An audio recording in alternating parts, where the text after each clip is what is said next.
Kung sa atin dyan sa Pilipinas ay may tinatawag tayong palengking araw, makapagtinda at may pakita kung ano ba yung mga negosyo nating mga Pilipino.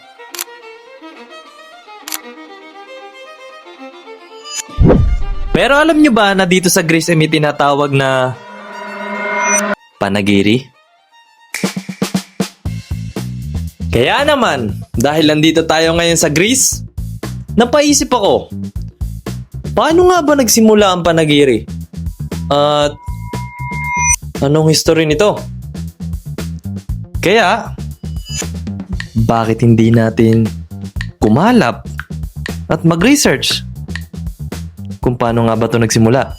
Dahil nandito din naman tayo at nagtatrabaho, ba't di natin alamin? Let's go! Pero guys, bago tayo magsimula sa ating kwento, alam niyo naman yung lagi natin sinasabi. Kung di ka pa napag-follow sa Facebook page natin, nauukudal pa. At kung hindi ka pa nakapag-subscribe sa ating YouTube channel, baka naman please, pwede mo akong i-subscribe para makaabot tayo ng 1,000 to 2. No, hindi 2 million. Kahit 10,000 man lang. Sana makaabot tayo ng 10,000 subscriber. Alam nyo na. Alam nyo na yun. Back to the story. O ang ibig sabihin ay pangkalahatang pagtitipon. Nung una, ito ay malalaking pagtitipon ng mga tao mula sa iba't ibang sulok ng daigdig sa Greece. Ito ay nakatutok sa pagsamba at sa mga Diyos tulad ng Delphi o Olympia, pag-aalay at mga kaganapang pangkultura. Bago pa man dumating ang Kristyanismo sa Greece, meron ng malalaking pagdiriwang ang mga sinaunang Griego para parangalan ang kanilang mga Diyos. Sa panahon ng sinaunang Greece, ang mga kapistahan ay ginagawa para kina Zeus, Athena, Dionysus at iba pang Diyos ng mga mitolohiya. At sa pagdating ng Kristyanismo noong ika-4 na siglo, unti-unting napalitan ang mga paganong ritual ng mga kapistahang Kristiyano. Ngunit sa halip na mawala ang tradisyon ng pagtitipon, isinama ito ng mga simbahang Orthodox sa kanilang kultura. Ang dating mga pagdiriwang para sa mga Diyos ay naging kapistahan para sa mga santo. Tuwing feast day ng patron, saint ng mga baryo, nagtitipon ang buong komunidad para sa misa, prosesyon, pagkain at sayawan. Ito ang naging modernong panagiri. At syempre, sa mga ganitong pagkakataon, hindi kumpleto ang panagiri kung walang musika. Sa mainland Greece, maririnig ang tunog ng clarinet at violin. Sa mga isla, nangingibabaw naman ang lute at buzaki habang tumatagal ang gabi, mas umiinit ang sayawan.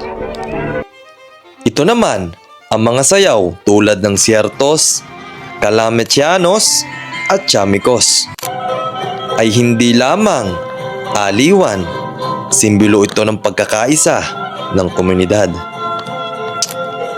At syempre, hindi mawawala ang pagkain. Mga inihaw na karne, sariwang tinapay, olives, keso at alak ang nagsisilbing sentro ng salo-salo.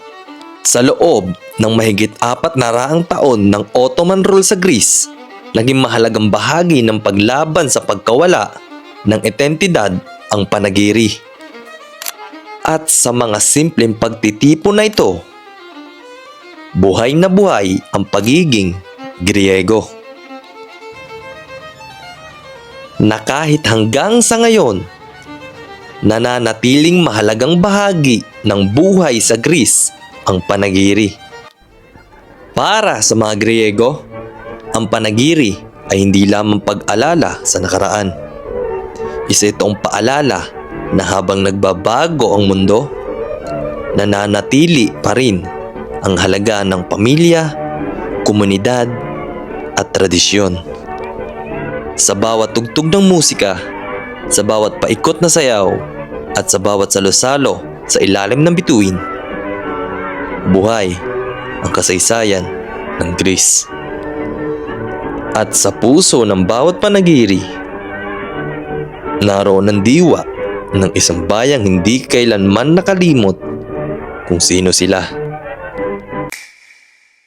At ngayon, dahil dito nga tayo nagtatrabaho sa Greece, ngayon sa kasalukuyan, paano nga ba nila ginugunita ngayon ang panagiri? Siyempre, nandito na din tayo. Pwede namang hindi ba natin maranasan at puntahan? Ngayong nasa moderno na silang pamumuhay, ganito nila ngayong ginugunita ang panagiri. Kung saan may kapistahan ng santo sa isang lugar, sinasara nila ito para magtinda. Dito nyo makikita ang iba't ibang paninda ng mga Griego or yung mga iba pang lahi na nandito.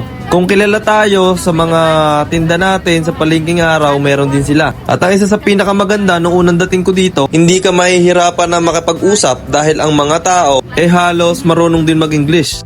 Ultimo, kahit yung matatanda na Griego ay nakakaintindi at nakakapagsalita kahit papaano ng English. Yung ganitong araw ay naglalaan talaga sila para makapagtinda at maipakita ang kanilang mga produkto at mga iba't ibang negosyo. Kaya sa pagsapit ng gabi, makikita nyo naman, napakarami ng tao. At syempre tayo, hindi din pahuhuli. Dito nyo makikita ang sari-saring paninda ng iba't ibang mga lokal. Tulad ng gamit sa bahay, appliances, at hindi din mawawala ang mga pagkain.